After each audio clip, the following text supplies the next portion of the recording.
when it comes to Donald Trump's cabinet picks refusing to disclose potential conflicts of interest issues to the Senate before they confirm these cabinet picks, Mitch McConnell thinks, hey, you know what? Democrats are just being sore losers, and it's ridiculous. Let me give you his exact quote. Graphic 12. Though many of the picks have not yet completed the customarily required ethics clearances and background checks, Senate Majority Leader Mitch McConnell has shown no willingness to delay. In fact, he released a statement through Senator John Cornyn and said, they've made pretty clear that they intend to slow down and resist, and that doesn't provide a lot of incentive or demonstrate good faith to negotiate changes. So I think we're going to just, quote, be plowing ahead.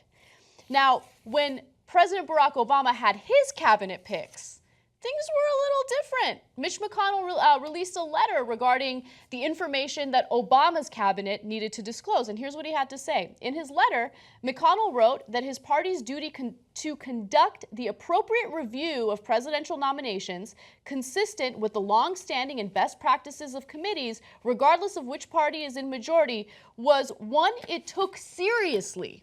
He continued, these best practices serve the Senate well, he added, and we will insist on their fair and consistent application. Now, not insisting as much anymore. Now it turns out the party that's in charge does matter, and if it's their party, they're just going to be the no ethics administration. That's right. And by the way, it's fair to call them that. That's not some sort of slogan. If they don't do the ethics that they are required by law to do, the ethics review, by law, well, then they are the no ethics administration. They literally didn't do any ethics background check on them before they got in. So I guess if they're proud of that, they're proud of that. Priebus also weighing in, saying, well, there's no reason to do background checks. Really? There's no reason to do background checks on ethics of government officials? Yeah. That's our new standard? I actually think we should watch Priebus make his case, all right? Let's watch the video.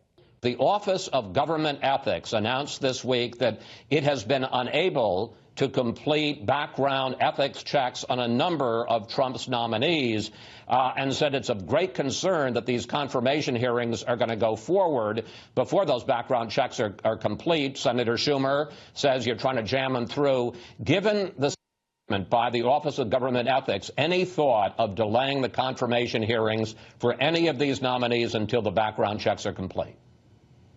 No, I mean they have to get moving. I mean they have to move faster, and they have all the information. These are people that have been highly successful in their lives. They need to move quicker, and the fact is there's no reason. I mean it's the first week of January. They have all the details that they need. They have all the information that they need. There's no different from any other new administration coming in, and the American people demand it. Change was voted for, and change we will get. It's amazing. I mean, they just go on television, they lie, and completely get away with it. He said the American people have all the details they need. No, they don't. By law, you have to submit your background for an ethics review by the Government Office of Ethics, right? And so you haven't done that. And even Chris Wallace from Fox News just told you haven't done that and you haven't complied with the law. And he goes, I don't need this stinking law. We're a lawless party. We're Republicans. We don't care about rule of law. We don't care about law and order.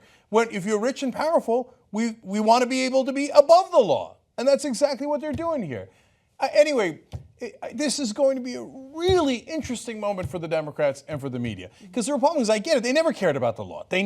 All they wanted to do was deregulate things so that you could rob consumers blind, so that their donors can get rich upon rich. We get it, right? But Democrats, are you going to let them get away with it?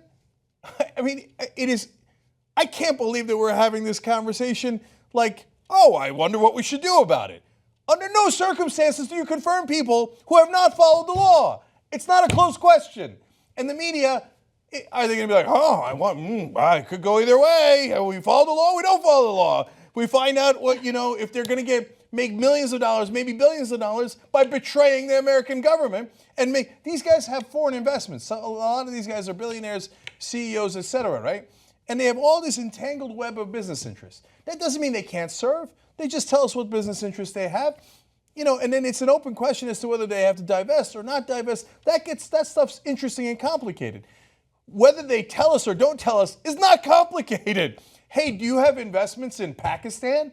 Well, I might need to know that, or in China, or in Turkey, or wherever it is, right?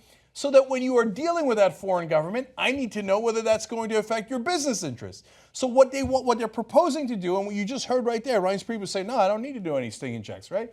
What they're proposing to do is, I will keep all my holdings secret, and then I might trade on my own behalf and get even richer, and I'm never going to tell you. But if you're doing that for your own company, that's like your business, man, not my business. But if you're representing the American people and you're making a buck off of all of us and you won't tell us, that is not an acceptable option. And it's also breaking the law. So no, we're not going to have it. And if we do, then you will know immediately how weak the Democrats are and how the media is going to get steamrolled for the next 4 years. But we'll find out, because it hasn't happened yet. Maybe the Democrats will not confirm under any circumstances, and the media will back them up and say, well, they're right by the law. You can help build independent media. We're now doing fundraising to get 4 new investigative reporting teams out there and be the watchers on the wall. We're not going to let Trump get away with anything. We're not going to let the establishment get away with anything. You help us build it. TYTnetwork.com/go. Be part of the solution.